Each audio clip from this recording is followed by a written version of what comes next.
Enthusiastic introduction, Nick back again with another fresh hot quick hot fresh video for you guys. I've owned these the DJI goggles now for maybe 6 months or so. I love them, but I found a few items that were really annoying that I wanted to change, and I thought I would just make a quick video sharing my findings.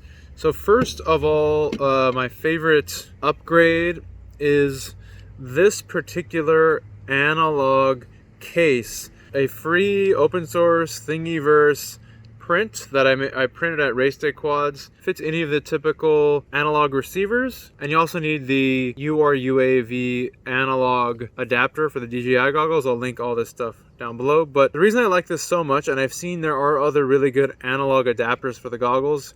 There's the new one that I've seen that kind of covers the front of the goggles, makes it look really seamless. But the problem is when you're not flying analog, if you don't fly analog a lot, which I don't, it's not really easy to take off. You're adding extra weight to these already heavy, front heavy goggles. And the nice thing about this 3D printed adapter is it comes with a little clip right there, slides in and then slides out. So this thing pops on and off, and I just leave this at home if I'm not using it, and I'll pop it back in when I do. So yeah, check that out. It's a free open source print for folks who want to print it, or you can just have another place print it for you. But I love this thing. And also the analog system sucks a ton of battery, so if you don't need it, you can just unplug it, take it away. The second thing, a lot of folks have talked about this, but I was having a lot of light leak with the goggle padding.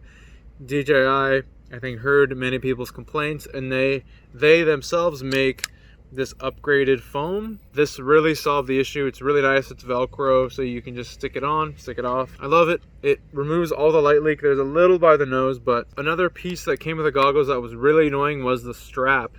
Had the top piece, the side pieces, and it Velcroed on the sides, and the Velcro would always come off. Because I like my goggles nice and tight because it keeps the image more clear. For some reason, as my eyes get closer to the screen, the image is sharper. So I like my strap tight. The Velcro kept coming off, so I swapped in this fat strap. These guys make straps for the analog goggles, and they make one for the DJI. It's very simple. It just clips in. There's a button that wraps around the existing little hook here, and I love this thing. And it comes in tons of crazy designs, so check it out. Also has a battery holder in the back. My batteries are a little small, so I just battery strapped them to the side here. Sort of a last but not least, for anyone who notices when you put these on, the edges are a little bit blurry. You might have some vision issues. My vision is actually pretty good. I don't really need reading glasses to see clearly. However, when I put my eyes in the goggles, the edges are a little blurry. So I purchased the DJI diopters. I think I'm using -2, and they just pop on to the front. And links to everything down below, and of course the googly eyes required. Adios. Subscribe, like, comment, send me your firstborn child. Thanks a lot.